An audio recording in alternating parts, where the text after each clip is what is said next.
morning, everyone, and welcome back to another episode of Virtual MOSI.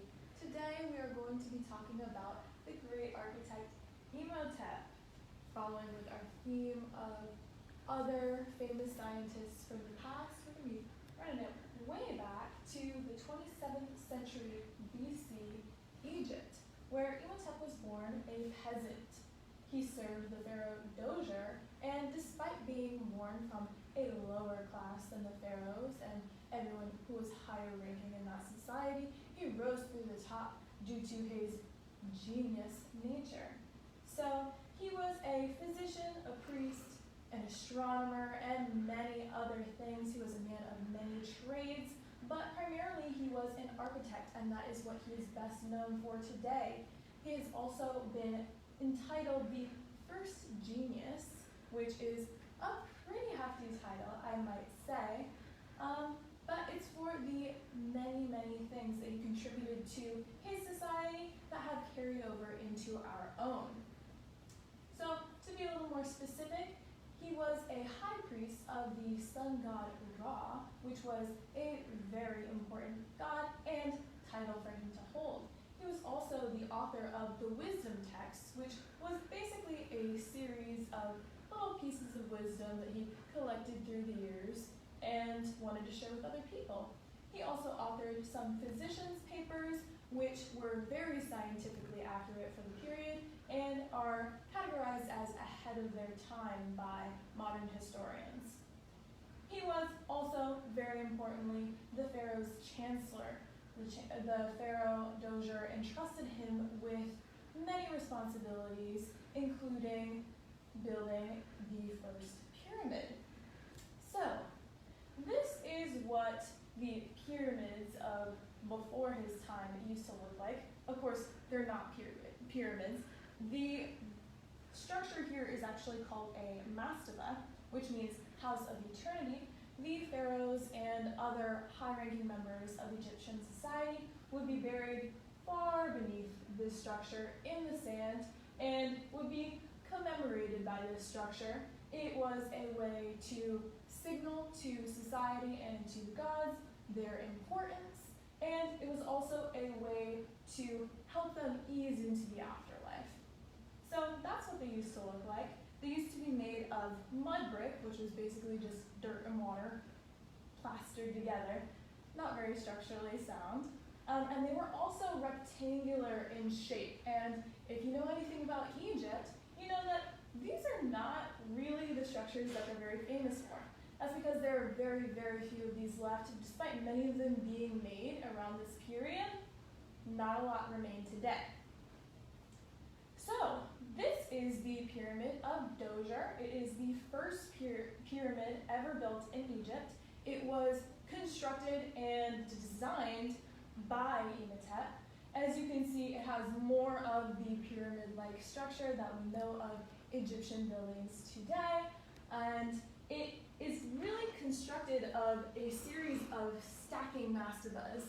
So we've got one rectangular shape, and then a smaller rectangular shape, and then a smaller one, and then a smaller one, and a smaller one, until it forms a whole pyramid.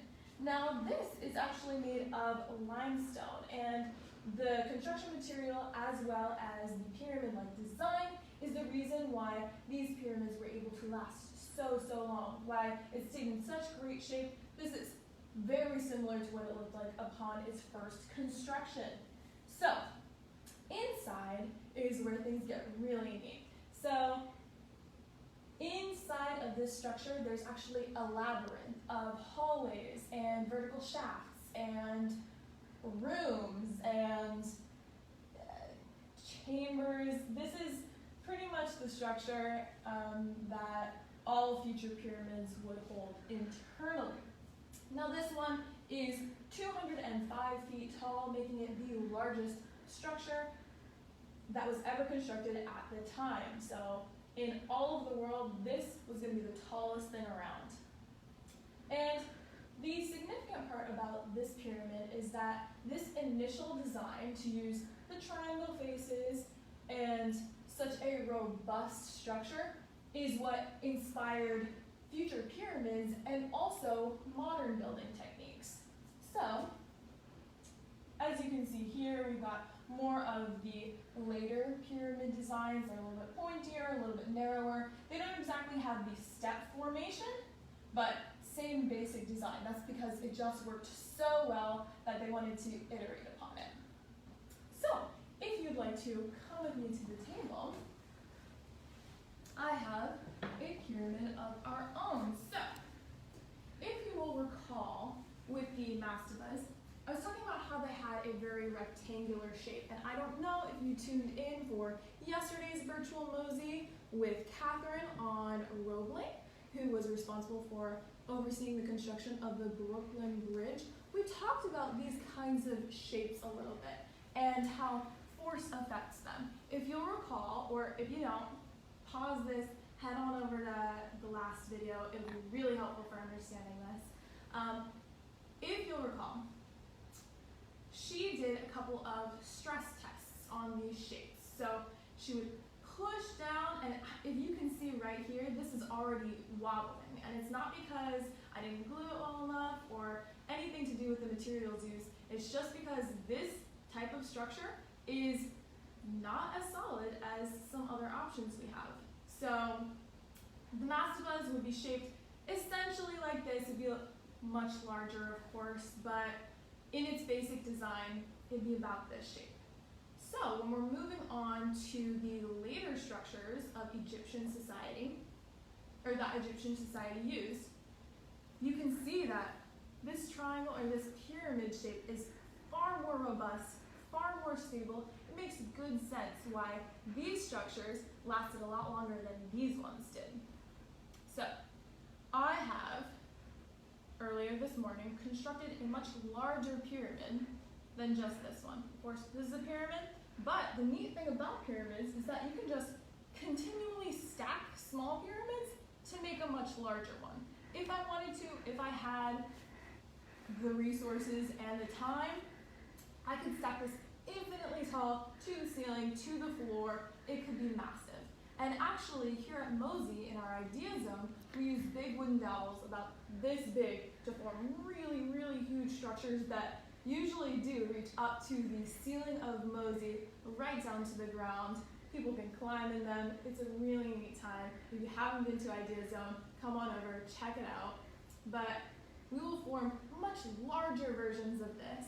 So if you're interested in stress testing your own pyramid, I would advise that you use something like popsicle sticks or toothpicks to get this shape in. You glue it. This one here took me 15 minutes, no big deal. So if you are interested in uncovering even more secrets about the pyramid and the triangular shape, then check this out. But before you do, why don't you come on over to this side of the table where I have a couple of Catherine's designs from the last episode. And I just wanted you to see the use of the triangles in these more modern structures. So even beyond simpler pyramid-shaped buildings like this, which we still use today, we have smaller elements of the design included in bridges, in buildings, and that's just because the triangle is such a strong shape. It gives it the most flexibility while giving it the least likely chance of breaking on us. So, the triangle and the pyramid is a very reliable shape, and Imhotep was an amazing architect because he showed society, Egyptian society and world society, the great importance of the triangle, the pyramid, and his efforts are still used pretty much every day in modern architecture. So thank you so much for tuning in. If you have any questions at all, drop them in the comments, and I'll catch you on the next episode of Virtual MOSI.